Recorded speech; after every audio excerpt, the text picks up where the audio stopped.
యాసంగి రైతు భరోసాపై అన్నదాతలకైతే భారీ శుభవార్తగానే చెప్పవచ్చును. యాసంగి రైతు భరోసా విషయంలోనైతే రాష్ట్ర ప్రభుత్వంలో కొంత కదలిక వచ్చినట్లుగానైతే అర్థమవుతుంది. అయితే ఇప్పటికే మనకు యాసంగి సాగు చివరి దశకు వచ్చినా కూడా మనకు రైతు భరోసానైతే రాలేదు. మరి అన్నదాతలు అయితే రైతు భరోసా వస్తుందా రాదా అనేటువంటి ఆందోళనలోనైతే ఉన్నారు. ఇప్పటికే మనకు డిసెంబర్ మొదట ఏదైతే మనకు భరోసా అనేటువంటిది పంటకాలం మొదటనే ఇచ్చేది గతంలో. మరి ఇప్పటికీ మనకు మార్చి వచ్చినా కూడా రైతు భరోసా రాకపోవడంతో అన్నదాతలు అయితే మరి వస్తుందా రాదా, ఈ దఫా రైతు భరోసా మనకు వచ్చేటువంటి అవకాశం ఉందా లేదా అనేటువంటి ఆందోళనలో అయితే అన్నదాతలు ఉన్నారు. మరి దానికి తెరదించుతూ మనకైతే ఒక న్యూస్ అయితే రావడం జరిగింది. దానికి సంబంధించిన విషయాలు పూర్తిగా తెలుసుకుందాం. మరి ఎవరికి రైతు భరోసా వస్తుంది, మరి శాటిలైట్ ఆధారంగా వచ్చినటువంటి సర్వే ద్వారా రైతు భరోసా వేస్తారా, లేకుంటే వానాకాలం వచ్చినటువంటి ప్రతి ఒక్కరికి రైతు భరోసా వస్తుందా అనేటువంటి విషయాల గురించి మనం తెలుసుకుందాము. ఈ వీడియోనైతే తప్పకుండా మీరు చివరి వరకు చూస్తేనే మీకు అర్థమవుతుంది. రైతులకు శుభవార్త. రైతు భరోసాపై కీలక ప్రకటన చేసినటువంటి మంత్రి.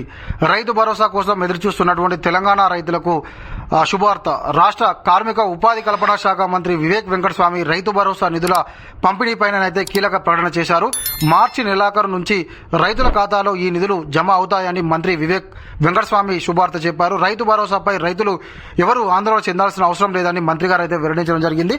అయితే మనకు వ్యవసాయ శాఖ మంత్రిలో లేకపోతే మనకు ముఖ్యమంత్రి గారు దీని మీద అయితే స్పందించలేదు. కార్మిక శాఖ మంత్రి గారు అయితే చెప్పడం జరిగింది. ఏంటంటే రైతు భరోసా తప్పకుండా మనకు మార్చి నెల చివరి వరకు అయితే అకౌంట్లో జమ అవుతుంది అని చెప్పేసి అయితే చెప్పడం జరిగింది. మరి ఇది ఎంతవరకు నిజము ఏంది అనేది అయితే చూడాలి. గతంలో కూడా మనకైతే ముఖ్యమంత్రి గారి బహిరంగ సభలోనైతే ఎలక్షన్ కోడ్ ముగిసిన వెంటనే మనకైతే అకౌంట్లో నిధులు జమ చేస్తాము, దానికోసం అని చెప్పేసి 9,000 కోట్ల రూపాయలను కూడా ఆర్బీఐ దగ్గర నుంచి తీసుకొచ్చామని అయితే మనకు చెప్పడం జరిగింది.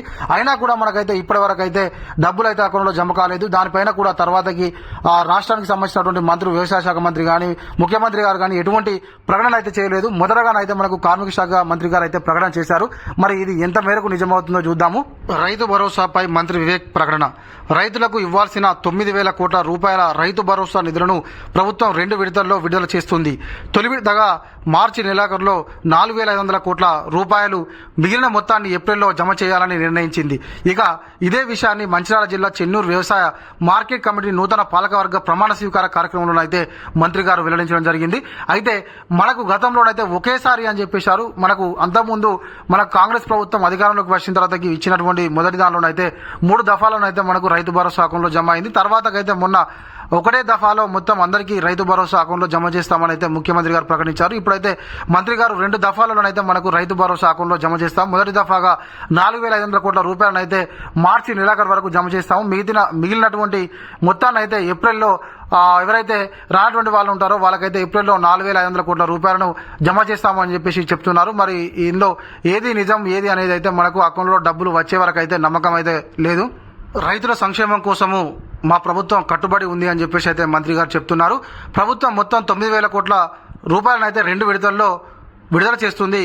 తొలి విడతగా మార్చి నెలాఖరులోగానైతే 4,500 కోట్ల రూపాయలు, మిగిలిన మొత్తాన్ని ఏప్రిల్లో జమ చేయనున్నారు. రైతుల సంక్షేమం కోసము తమ ప్రభుత్వం కట్టుబడి ఉందని ఆయన స్పష్టం చేశారు.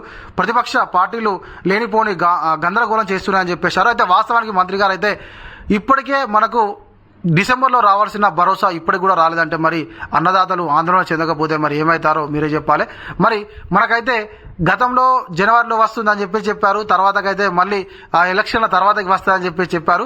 కానీ ఇప్పటికీ మీరు చెప్పినటువంటి వాయిదాలు ఒకటికొకటి పోతూనే ఉన్నాయి, కానీ అకౌంట్లోకి అయితే డబ్బులు అయితే రాలేదు. మరి ఇది అయినా మీరు చెప్పింది నిజం అవుతుందా కాదా అనేది మరి మార్చి నెలాఖరు వరకు కూడా చూస్తాము.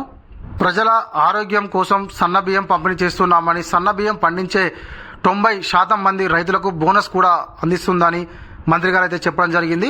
ధాన్యం కొనుగోలులో ఎటువంటి ఇబ్బందులు తలెత్తకుండా చూడవలసిన బాధ్యత మార్కెట్ కమిటీల పైన ఉందని మంత్రి గుర్తు చేశారు. ఐకేపీ, డీసీఎంఎస్ కొనుగోలు కేంద్రాలను నిరంతరం పర్యవేక్షించాలని చెప్పడం జరిగింది. అయితే మొత్తంగా ఫస్ట్ అయితే మనకు రైతు భరోసా అకౌంట్లో జమ చేయాలని రైతన్నలు అయితే కోరుకుంటున్నారు. మరి మార్చి నెల చివరి వరకు మరి ఎన్ని ఎకరాల వరకు ఉన్నటువంటి రైతులకైతే రైతు భరోసా అకౌంట్లో జమ చేస్తారు అనే దాని మీద అయితే క్లారిటీ లేదు. మరి దీనిపైన వ్యవసాయ శాఖ మంత్రి గారు మరియు ముఖ్యమంత్రి గారు ఏ విధంగా స్పందిస్తారో చూద్దాం. ఇది ఇక్కడ మన వీడియో. ఈ వీడియో కనుక మీకు నచ్చినట్లయితే తప్పకుండా ఒక లైక్ చేయండి, కామెంట్ చేయండి. ఎవరైనా కొత్తగా మన వీడియో చూస్తున్నట్లయితే తప్పకుండా సబ్స్క్రైబ్ చేసుకొని పక్కన ఉన్నటువంటి గంట సింబల్ నొక్కండి. Thank you.